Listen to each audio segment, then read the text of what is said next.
During the COVID pandemic, my husband and I created a mini vacation in Salt Lake City. I had never hiked to Ensign Peak, and it was on my bucket list. I had heard stories of the climb up to this peak by Brigham Young, Heber C. Kimball, Wilford Woodruff, and others. But what I didn't fully understand was the pivotal role this peak played in the establishment of the Salt Lake Valley by the early saints. George A. Smith, a counselor to President Brigham Young, described how President Young first saw Ensign Peak while seeking divine guidance following the 1844 death of the prophet Joseph Smith. After the death of Joseph Smith, when it seemed as if every trouble and calamity had come upon the saints, Brigham Young, who was the president of the 12th and the presiding quorum of the church, sought the Lord to know what they should do and where they should lead the people for safety. And while they were fasting and praying daily on this subject, President Young had a vision of Joseph Smith, who showed him the mountain that we now call Ensign Peak, immediately north of Salt Lake City. And there was an ensign fell upon that peak, and Joseph said, "Build under the point where the colors fall, and you will prosper and have peace."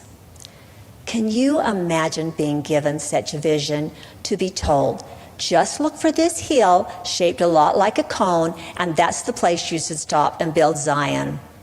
I am sometimes asked by students, how do I know what major to choose? Wouldn't it be nice if every first-year student could have a vision where they are told, when you see this sign, you'll know that's your major. Build your college curriculum under that choice, and you'll be on the right track. Usually, life doesn't work that way. In fact, such thinking might be considered naive and unrealistic. But sometimes I fear that in our skepticism, we do not see the guiding hand of the Lord in our lives. We don't see the Ensign Peaks, the guideposts, sometimes as large as mountains in front of us. Although I can't identify the Ensign Peaks that will appear in your lives, I can share with you some lessons that I have learned about seeking and obtaining divine guidance, just as President Young did. First, I have found that we must believe that our Heavenly Father cares enough about each one of us to guide us through this mortal existence.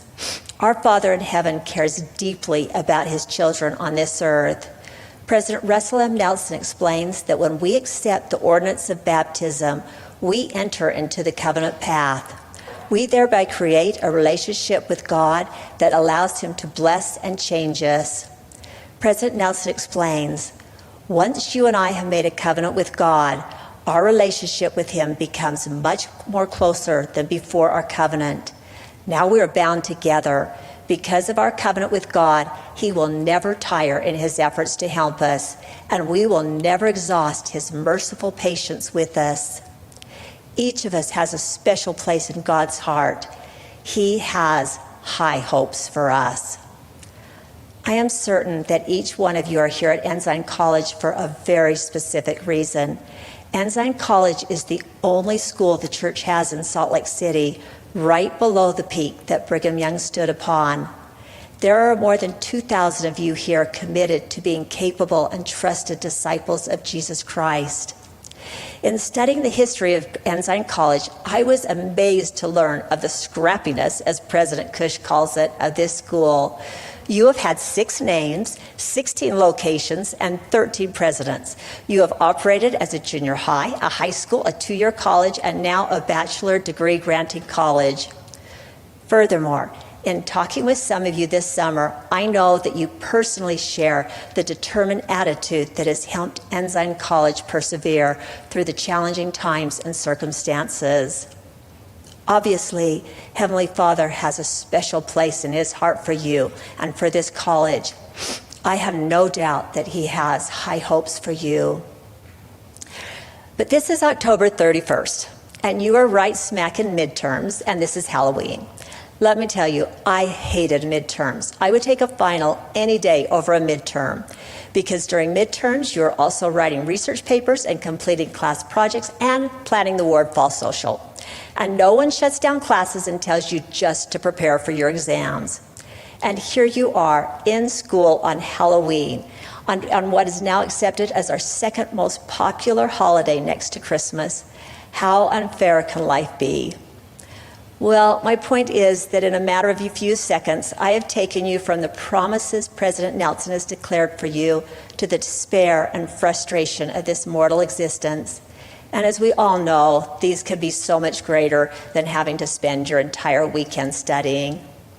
Here's my promise to you, that although we grow weary and frustrated and discouraged, and sometimes it doesn't take long to go from an inspiring sacrament meeting to a difficult Monday, our Father in heaven and our Savior Jesus Christ will never tire in their high hopes for us and their efforts to help us.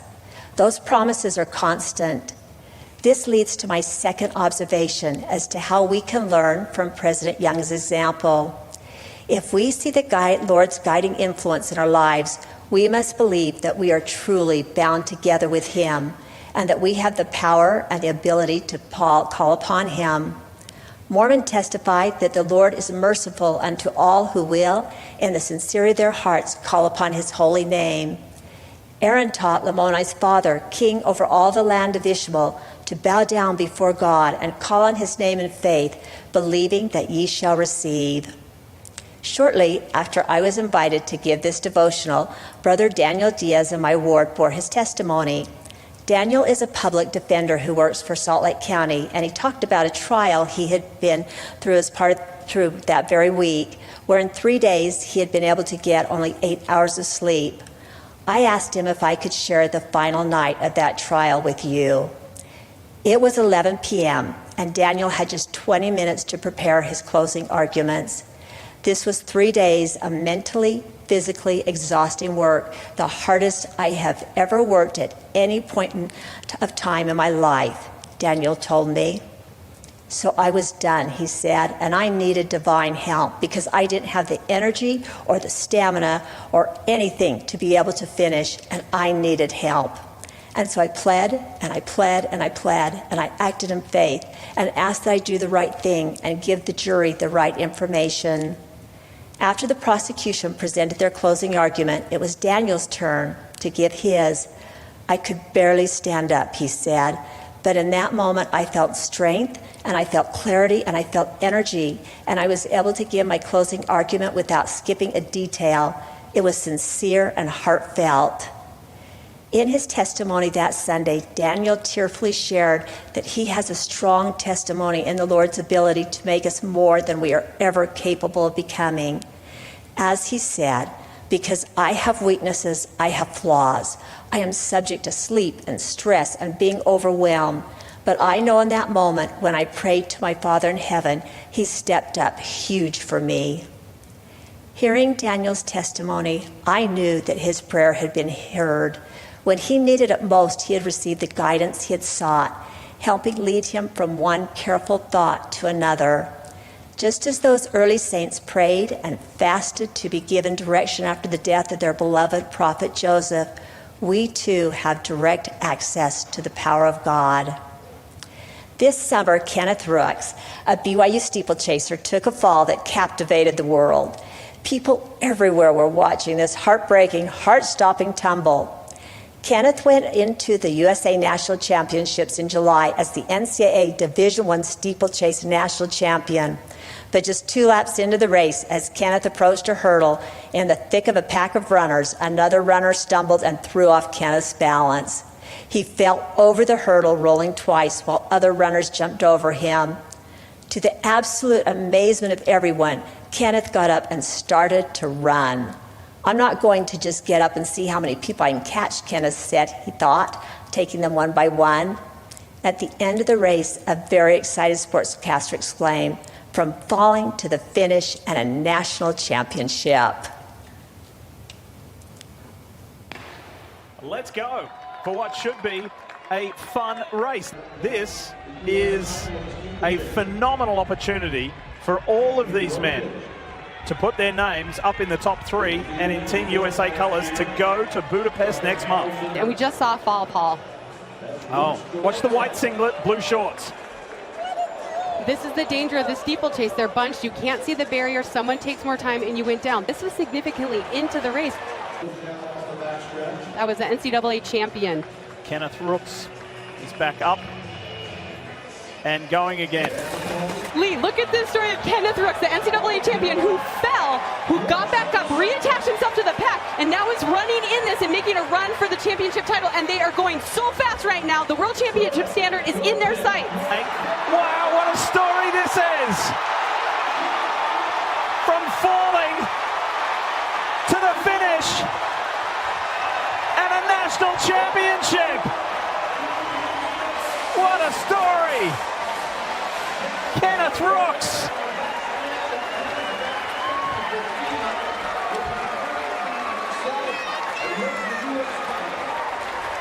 Everyone was running over top of me, but I got up and I just told myself I need to go into Henry Marsh mode. He ran from the back. So interestingly, before the race, that's a scenario I went through if I fell. Wow, you went through that. What would I do? Incredible. And I was like, okay, if I fall, just got to get back up, work my way back up slowly. If I get up close to the pack, I'm feeling good. We'll see what happens. And what happened was you won a national championship off the fall. Congratulations. What a recovery. Shortly after the video of Kenneth's championship feat appeared, this BYU civil engineering major surprised everyone by explaining that he wasn't too surprised by that fall, as athletes do tumble in the steeplechase. In fact, as he said before his race, he had thought about what he would do if he fell. This was interesting to me and a rather intellectual example of sports psychology at work. The ability to fall and get up and not be overwhelmed, but to keep focused, is something every athlete strives to develop. But it was what Kenneth said in the weeks to follow his race that particularly caught my attention. In a Church News podcast, Kenneth explained that just as he had prepared for this fall, he also protects himself and prepares for life's everyday falls. But most importantly, he relies on the Savior's atoning sacrifice every day to pick himself up and get back in the race. I have had a lot of success with running, but I do know that it's not the most important thing. It's really important to have that eternal perspective in just life. So it's embracing that things will be hard. That's normal and it's going to be okay. And I will recover. Like, I'm not going to be hurting for forever. I think I learned from this last race in particular that, if I fall, I can get up and I can still be successful. And that has a lot of parallels with the gospel. With the Savior, we can fall, we can access his atonement through repentance, and we can get up and we can become clean and we can be able to, receive eternal life someday, even though we have fallen. President Nelson explains that it is the Savior's atoning sacrifice that enabled the Father to fulfill his promises made to his children. Jesus Christ is at the center of his covenant with us. To seek divine guidance from our Father in heaven, we must accept Jesus Christ as our Savior. This is captured beautifully in a headline I recently saw on your college website. He is always with you. At Ensign College, we believe God can help you progress both spiritually and professionally. That is why we seek to become more capable disciples of Jesus Christ in everything we do. Adding to these words, I have one final observation that came through personal experience. Over a year ago, I was facing a situation at work that required my full-time attention and then some. At BYU, I work in university communications, where we serve as a liaison between the university and the public. This often means I am working with the media, sometimes at odd hours of the day and 7 days a week. It was during one of these times that a counselor in the bishopric called me into his office with an invitation to accept a new calling as the Compassionate Service Director. For several weeks, I had not been pulled into my driveway until 10 o'clock or even later from work. I was exhausted that Sunday. I looked at this good man and choked out something like, "There is no way I can get a dinner to anyone before bedtime." He asked me to think about it, but as I got up to leave, I reluctantly turned around and said, "Of course I will accept this calling." Through a lifetime of serving in the church, the one thing I have learned is that the blessings from my callings have far outweighed any sacrifice. But as I stood in my backyard that Sunday afternoon, I began to cry. I was looking at our peach tree that was covered in big, juicy pink fruit. One of the main branches of the tree, so heavy with fruit, had been ripped from the trunk. We would be able to save the peaches, but the branch would die. As I looked at that branch, so overburdened, I asked my Heavenly Father, "Is this what you want of me? Do you want me to break?" In the exact second of that plea, an image flashed into my mind of not a peach tree, but a pear tree in my neighbor's yard. Brother Deering is a master gardener whose grove of trees each fall are loaded with fruit. For one little pear tree toward the edge of his property, however, this is particularly challenging as its branches simply can't bear the extra weight. So Brother Deering props up 2x4s underneath these branches until the fruit is picked and the tree can stand on its own again. It was this tree that I saw. I have taken enough English literature classes in college to recognize the analogy I was witnessing. But more than this, I knew that Heavenly Father was giving to me my own Ensign Peak. In pointing to this pear tree, he was telling me that I would not break and that I could accept this calling. I knew he was also giving me some very strong counsel, however, that I would need the support of the women in my ward to carry out this assignment. They would be my 2x4s. Fast forward a few weeks later, and there was a rather urgent need for assistance for a family in our ward. Late one night, we sent out a Google Doc with sign-ups for meals that would be impossible for me to fill given my work schedule. The next morning around 7 a.m., I opened the Google Doc just to make sure it went out. I will never forget that morning. Every slot was full, even for that very day when I thought for sure I would be ordering takeout for this family. I have now been in this calling for over a year and have witnessed one small miracle after another just like that one. My 2x4s have been solidly and lovingly in place. When you are shown the Ensign peaks in your life, don't ignore them. Put your flag upon those peaks and let them guide you, no matter how challenging, how daunting, how unobtainable, or just how plain hard the path ahead may seem. Put your trust in a loving Heavenly Father and in His Son, our Savior, Jesus Christ. By reaching heavenward and seeking Heavenly Father in personal and family prayer, President Monson promised us, we and our loved ones will develop the fulfillment of what the great English statesman William E. Gladstone described as the world's greatest need, a living faith in a personal God. Such faith will illuminate our way as the lighthouse of the Lord. When you have an abiding faith in the living God, he went on to say, when your outward actions reflect your inner convictions, you have the composite strength of exposed and hidden virtues. They combine to give safe passage through whatever rough seas might arise. In this steeplechase of life that we all get to run, where there are water pits and hurdles at seemingly every turn, will you as students look for the guiding peaks in your life? My testimony to you is that as covenant sons and daughters of God, we are bound together with God, and we are entitled to call upon Him for strength and direction, to see beyond what these mortal eyes can tell us. We can expect and will receive divine guidance, and no matter how ugly or devastating our falls, we have a Savior who is running right beside us, urging us and lifting us. It is He who will be leading us back to the loving arms of our Father in heaven. I leave my testimony with you and these thoughts in the name of Jesus Christ. Amen.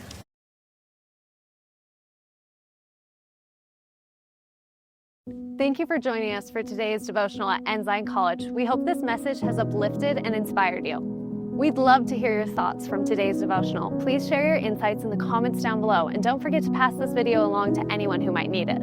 Here at Ensign College, we believe that God can help you both spiritually and professionally. Whether you're looking to develop career-ready skills or deepen your faith, we have programs that will help you succeed. Want to learn more about the value of education at Ensign College? Watch this interview with President Cush and discover how Ensign College can help shape your future. Make sure to like, subscribe, and join us next time for another uplifting devotional.